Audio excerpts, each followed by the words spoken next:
So our group will be presenting on the book The Not So Wild Wild West by P.J. Hill and what's the name of the other guy? Terry Anderson. Terry Anderson. That would be right here. So let me start. So our group will be presenting on the Not So Wild Wild West by P.J. Hill and Terry Anderson. And this is next slide. So once I start going that, yeah. So just to give an overview, so typically we hear of the West as being the wild, wild West, but this book challenges that stereotypical view of a lawless and violent frontier and paints it as a area where there's an evolution of property rights promoting economic development and reducing conflict. The book applies an institutional analytic framework lens to look more critically and examine the development and expansion of the West far more than the history that we know. The lessons from the frontier, which we see in the book, can inform contemporary policy, particularly in areas of managing resources and developing institutions that foster economic growth and social order. All right. I'll take over from here, Michelle. Thank you for that wonderful overview. So, the first chapter of this book is Heroes, Villains, and Real Cowboys. And it started off by talking about the need to have land to make a living. Back in the pioneer days, the Wild West, after the Civil War, especially, a lot of people are moving out here, and to make a living, they turned to agriculture and land. A lot of people left their families to start a living and also buy land. An interesting quote from this first chapter is to the extent that institutions encourage cooperation and gains from trade, the wild, Wild West was really the not so wild, Wild West. As Michelle pointed out, this really challenged us to view the Wild West and property rights in a different view, in a different light. Then also mention how we try to avoid the tragedy of the commons, and if needed, violence was used to protect property rights in the West. You know, back home in Warland, there's the Spring Creek Raid massacre, and that was about cattlemen, and sheep farmers, ranchers, and it's big cattle country up there, and the sheep herders were letting their sheep graze on, where they were having the cattle graze. Anyway, a big old massacre occurred because of this. So people did use violence back then. Chapter 2, the institutions that tamed the West. So first they had to define the frontier, and this really depended on values of land and not so much geographical features. I mean, here to the left is just an image of a river and how it cuts through the landscape. As we know, no one technically owns rights to the water. The water is free, always ever changing. So the value of land was dependent on the value of land. Say we moved out west to Nebraska and bought 100 acres, could have been, however much money it was back then. The railroad back in the 1860s, once completed, it really increased the value of land to non-Indians, typically the whites and the settlers and the frontiersmen. The railroad was very crucial. I mean, especially here in Wyoming, it really came to build Cheyenne, Laramie, Rawlins, Rock Springs, and all those I-80 towns, essentially. We also had economic rents, which land near a river occurred rents due to a transportation way. Again, no one owns a body of water or a river because it's always ever flowing and changing. So if you had a piece of property on the river, then you could charge economic rents for people to use it, essentially. And there were transaction costs, and they were crucial to determining whether people can define and enforce property rights.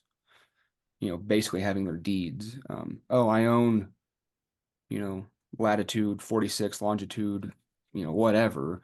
And it's kind of one of those things they did to try and tame the West, so to speak. So again, land, the river, and the railroad really kind of helped settle things. So, um, just this is an image from the book, Figure 2.1, the path of land rents over time, and rent is the value of a unique, non-reproducible asset. So the piece of land that has value for Indians might have no value for non-Indians. Indeed, the land could have negative value to non-Indians if they actually had to occupy it from their society and economy. Such land would be beyond the frontier for non-Indians. And we can see how the graph goes up over time, a real nice kind of gentle slope, and it does taper off and it probably goes down eventually. But so chapter 3, property rights in Indian country. Property rights, as we know, did not really exist in Indian societies. Um, all the Native American Indians had their tribes, the Shoshone, the Crow, the Blackfeet, and they all just kind of lived. They knew where one tribe ended and one tribe began. They kind of just lived, so to speak, in harmony. Of course, there were a bunch of wars going on during the time over sacred land and whatnot. But a really interesting question that the authors asked was who owned the earth and sky? And what they came down to, the conclusion was over time, customs evolved to allow Indians to survive and thrive. And it evolved when it became economical too. So really, again, they tried to live in harmony, but when it became economical is when they started defining who owns the earth and who owns the sky. When fish and game became scarce is when the Native Americans really kind of started enforcing property rights and like where they could hunt and stuff. I know the bison almost became extinct back then due to the white man settlers, so it was very crucial. And then horses increased mobility for the Indians. So they could travel a lot further, a lot faster. Say there was some trouble at the edge of their stake, their claim, and they could ride over there and fight off whoever it was. So, and with that, those are my 3 chapters. So we'll have the next one. So chapter 4 of the book entitled The Might Takes Right in Indian Country provides a detailed historical analysis of interactions between Native American tribes and European settlers, focusing particularly on the transformation of property rights over time and how interactions between these two groups was that. So the chapter basically puts 3 periods of property rights or phases of the relationships between natives and European settlers. One being the early mutual recognition stage, the second being the forceful taking stage, and the third being the bureaucratic control stage. Now, in the early recognition stage, which is around the mid-19th century, interactions involve respect for native land rights and involve more trade than conflict. Relationships were based on mutual benefits and legal recognition of human rights. As we can tell, there were some treaties.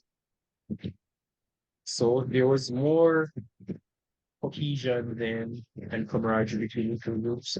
Now we come to the forceful taking section or stage in the mid 19th century. So this occurred as the frontier expanded westward. The United States employed military force to seize native lands, often violating treaties and agreements that were made at the first stage.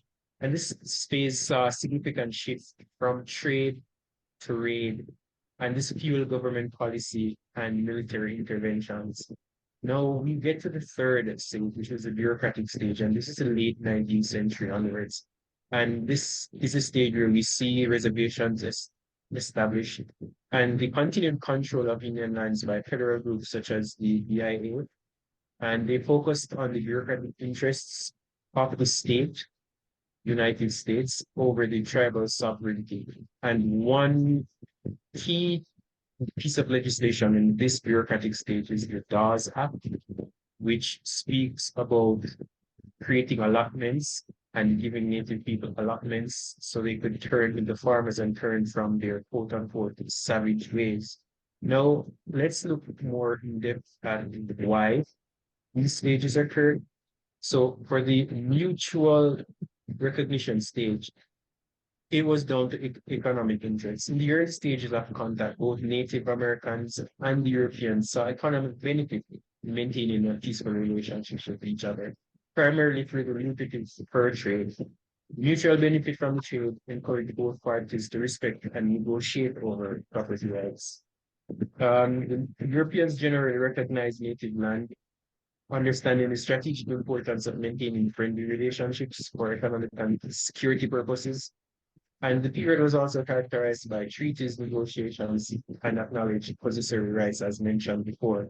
Now, the forceful taking stage as westward expansion went west, as the US population grew and moved westward, the pressure on the land resource increased. The expansion pushed the government and settlers to pursue more aggressive policies to acquire land for agriculture and mining uses.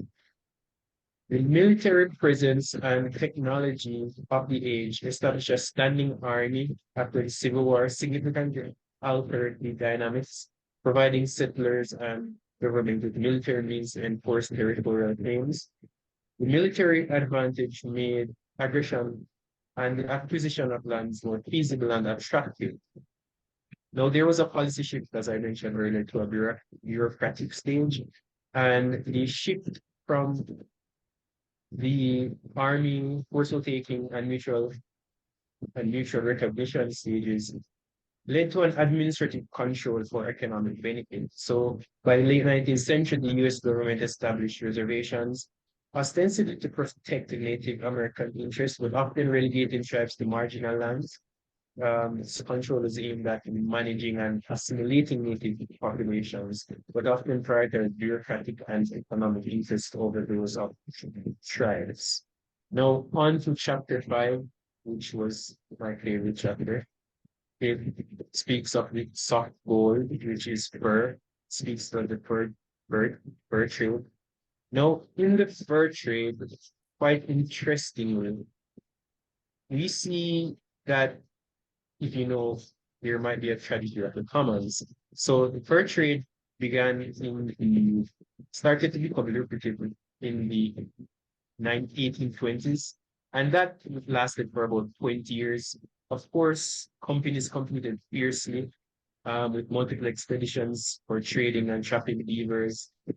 In this situation, because there was generally a lack of property rights for animals in the open, on the plains. So bison and beaver were rapidly extincted because they were unowned. So without ownership, there was no incentive to conserve and individual restraint in harvesting these animals. We don't really need more for others to take. So there's a scramble there because of inaccurate and in unenforceable property rights.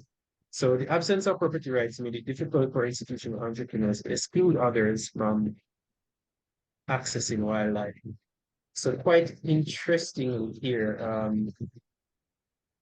The decline in the beaver also coincided with a decline in demand from Europe as they shifted from fur to silk. And I don't know what I'm saying. I have so much noise. Am I making sense? Mhm. So I'm guessing this is our gyro. Is it?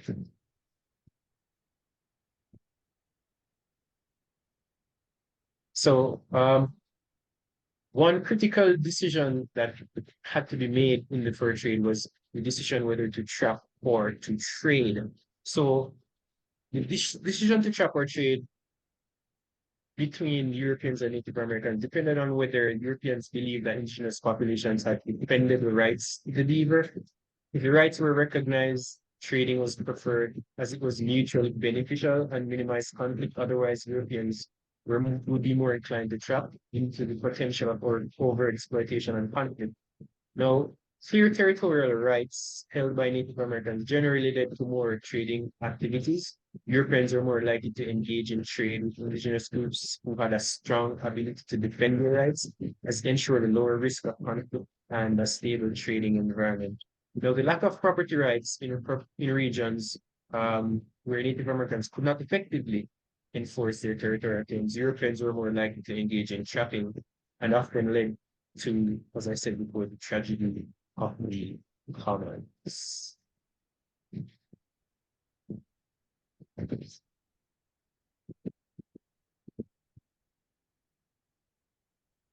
Yeah, I think that's Perfect. So this chapter goes into the fascinating evolution of the property rights in mining camps in California and Nevada during the gold rush. Initially, the miners operated without formal government oversight, which led them to create their own set of rules and institutions to manage claims and resolve disputes. In California, they simply had the simple but effective principle of first possession became the basis for claim rights. These locally formed rules were soon recognized and codified into state and federal laws, formalizing the process of claim management and dispute resolution. Over in Nevada, um, particularly after the discovery of the Comstock lode, the complexity of subsurface mining rights necessitated more formalized legal frameworks. This transition highlights the economic incentive and the value of resources and how they can dynamically shape legal institutions on the frontier. Moving on to the next chapter, we go into the era of westward expansion. The mid 19th century saw significant migration to the west coast of the United States to manage the daunting journey. Immigrants established wagon train governments, which organized groups of travelers to ensure collective resource management, safety, order during the arduous trek across the continent. These governments were essentially provisional constitutions that outlined rules for decision making and conflict resolution. This was crucial as the challenges included not only severe physical demands, but also navigating disease and scarce resources. What's remarkable here is the adaptability and ingenuity of these immigrants. Despite the absence of formal legal structures, they successfully managed to govern themselves through structured cooperation, setting an example of effective self-governance under extreme conditions. And then on to the next chapter, we turn our focus to cattle ranching, the cattle ranching industry, which became a cornerstone of economic development in the American West. The expansion of railroads significantly increased the value of grazing land, presenting both opportunities and challenges for cattle owners. They had to devise efficient contracts with cowboys to manage herds over a vast distance or vast distances, and also negotiate access across private lands. This period saw the transformation from informal agreements where cattle were almost a communal property to a more formal legal system with measures such as branding and ownership proof. The establishment of towns like Abilene, Kansas, managed by entrepreneurs like Joseph McCoy, exemplified how organizational problems were creatively solved. McCoy not only provided facilities for cattle trading, but also took measures to mitigate conflicts with local farmers, showcasing the dynamic interaction between economic um, incentives and community interest. That concludes my chapters. So, chapter 9 is titled Home on the Range and is essentially how public lands that were owned by the United States in the West became private lands. So basically, the federal government wanted to subsidize this westward move, so that way they can give up some of their public lands. So the government just wanted people to go out there, and if you wanted it, you can have it as long as you developed it. In some areas, you could claim 160 acres if you cultivated it for a minimum of 5 years. And then the Stock Raising Homestead Act was enacted, and this expanded it up to 640 acres to further subsidize the development and move west.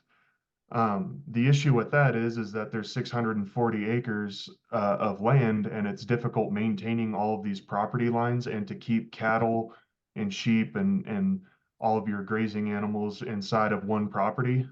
So then barbed wire was invented, and it kind of kept this from happening, and it made sure that property lines were a little more clear, as well as branding. And then the 10th chapter, which I did, was Making the Desert Bloom. And this is all about water rights out in the Southwest. So Arizona, Utah, Nevada, parts of California, New Mexico, all those areas. So basically, anything between the 100th meridian, which is where the Great Plains start, all the way out to the Sierra Nevada mountain range in California, was thought to be unfarmable. Basically, that it was impossible to be farmed. And then a stream was a right under English common law, which is basically water rights. But these streams had to be diverted in these arid areas in order for farms to be viable in these areas. So water rights were fought over constantly, as there were times where supply did not equal the demand needed for all of these massive farms that were out on the plains and then in the American Southwest. Irrigation firms were created, and then local governments, state governments drew districts for development, management, and then taxation. And then the 11th chapter is New Frontiers, which is basically where the author likens the American West to newer, more modern frontiers, where developing countries today have situations that are very reminiscent of the American frontier. I think the example that was used was the Amazon rainforest in Brazil, where um, the the country itself, like the entire country's government, the federal government there, can't really keep the Amazon rainforest from being farmed. So local governments have to be the main um, regulators in that area, and also urban environments. They're more affected by local governments as well, because it's too high of a cost for the federal government to handle this. Computer technology has also assisted with dictating water rights and violation and just property line violations. So think like GPS and radar and all that stuff, and being able to map out property lines and where water rights begin and end for people. Um, so the cost for enforcing proper extraction of resources like fish or game or really any sort of property or resource that's natural, the cost for this has gone down considerably. So it's much easier to keep resources stable, and their claims on these resources will be retained a lot easier because of that. And rent dissipation with water claims is very similar to telecoms licensing today. And then also, I like how the book ended, where it was basically the author was basically saying that Mars is no different from the American West, where people thought that it was practically impossible to expand west as fast as we did. Yet we did, and basically how the Great Plains was thought to be unfarmable because of the water rights there, but we still found a way to make that happen. The prospect to somebody in the early 1800s or whenever the Louisiana Purchase happened or after Mexican Cession, people thought that it was impossible that we would end up farming the Great Plains. And we have that same view of a place like Mars or the moon or any of these other places that we're pushing to get towards right now. Right. Awesome job, guys. That was good.